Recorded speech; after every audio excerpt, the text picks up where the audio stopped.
Aaron.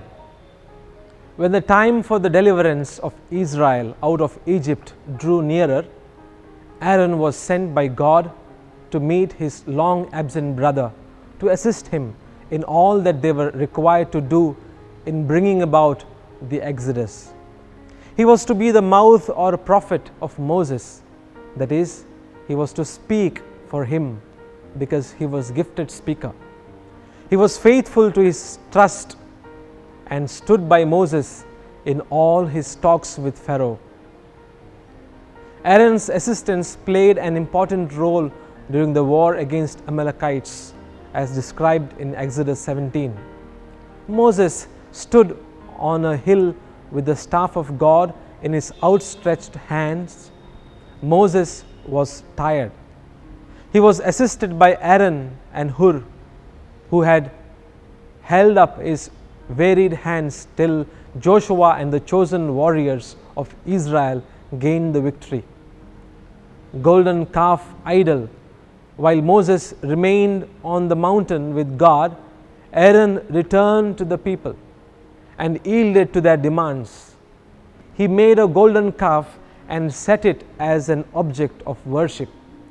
When Moses returned to the camp, Aaron was sternly rebuked by him for his part in this matter, but Moses interceded for him before God, who forgave his sin.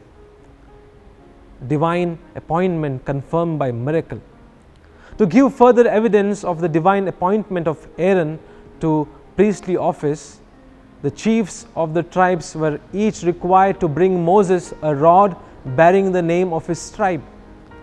These, along with the rod of Aaron for the tribe of Levi, were laid overnight in the tabernacle, and in the morning it was found that while the other rods remained unchanged, that of Aaron for the house of Levi budded, blossomed, and yielded almonds. This rod was later preserved in the tabernacle as an evidence of his divine appointment to the priesthood. Punishment. Aaron was implicated in the sin of his brother Moses at Meribah. For this reason, he was not permitted to enter the promised land. When the tribes arrived at Mount Hor in the edge of the land of Edom, at the command of God, Moses led Aaron and his son Eleazar to the top of that mountain in the sight of all the people.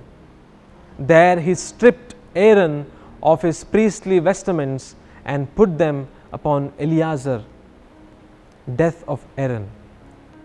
Aaron died on the top of Mount Hor at the age of 123 years and was gathered unto his people with God.